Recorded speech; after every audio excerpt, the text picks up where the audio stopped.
काफ़ी अरसा पहले की बात है। एक लड़की जिसका नाम तबस्सुम था, उसकी शादी हुई। वो ससुराल में अपने शोहर और सास के साथ रहती थी। बहुत कम वक्त में ही तबस्सुम को यह अंदाज़ा हो चुका था कि वो अपनी सास के साथ नहीं रह सकती। इन दोनों की शख्सियत बिल्कुल मुख्तलिफ थी और तबस्सुम अपनी सास की बहुत सारी आदतों से परेशान थी। उसकी सास हर वक्त तबस्सुम पर तंज करती रहती थी, जो उसे बहुत नागवार गुजरता था।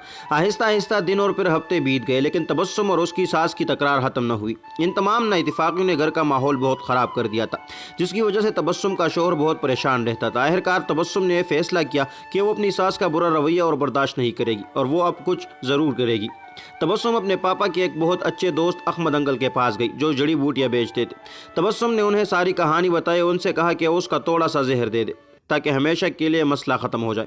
अहमद अंकल ने थोड़ी देर के लिए कुछ सोचा और फिर कहा कि तबस्सुम, मैं इस मसले को हल करने में तुम्हारी मदद करूंगा, लेकिन तुम्हें वैसा ही करना होगा जैसा मैं तुम्हें कहूँगा। तबस्सुम राज़ी हो गई। अहमद अंकल एक कमरे में गए और थोड़ी देर बाद अपने हाथ में कुछ जड़ी बूटियाँ लेकर लौटे। उन्होंने तबस्सुम को कहा कि तुम अपनी सास को मारने के लिए फौरी जहर इस्तेमाल नहीं कर सकती, क्योंकि इस तरह सब तुम पर शक करेंगे। इसलिए मैं तुम्हें जड़ी बूटियाँ दे रहा हूँ, ये आहिस्ता आहिस्ता इनको जिस्म में जहर फैलाएंगी। हर रोज़ तुम कुछ अच्छा पकाना और फिर उन्हें खाना देते वक्त इसमें ये जड़ी बूटियाँ डाल देना। और हाँ, अगर तुम चाहती हो कि कोई तुम पर शक न करे कि तुमने उन्हें मारा है, तो तुम्हें ख्याल रखना होगा कि तुम्हारा रवैया उनके साथ बहुत दोस्ताना हो।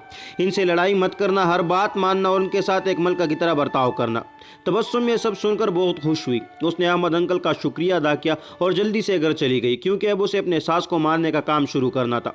हफ्ते गुजर गए, फिर महीने। तबस्सुम रोज़ कुछ अच्छा पकाकर अपने सास को खास तौर पर पेश करती। उसे याद था कि अहमद अंकल ने उससे क्या कहा था कि उसे अपने गुस्से पर काबू रखना है, अपने सास की खिदमत करनी है और उनके साथ अपनी माँ जैसा सलूक बर्ताव करना है। 6 महीने गुजर गए। घर का नक्शा तकरीबन बदल चुका था।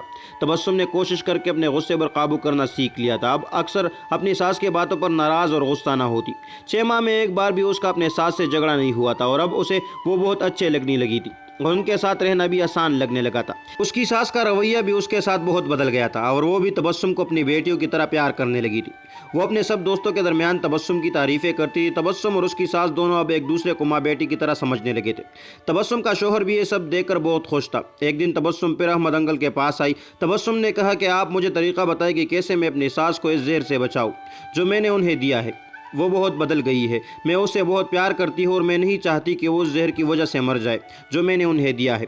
अहमद अंकल मुस्कुराए और कहने लगे, तुम्हें डरने की ज़रूरत नहीं। मैंने तुम्हें जहर नहीं दिया था, बल्कि जो जड़ी बूटियाँ मैंने तुम्हें दी थी वो विटामिन की थी, ताकि उनकी सेहत बेहतर हो जाए। जहर सिर्फ तुम्हारे दिमाग में और तुम्हारे रवैये में था, लेकिन वो सब तुमने अपने प्यार से ख़त्म कर दिया। याद रखिए, हमारा रवैया, हमारे अल्फाज और हमारा लहजा ये फैसला करता है कि दूसरे हमारे साथ क्या रवैया अपनाते हैं।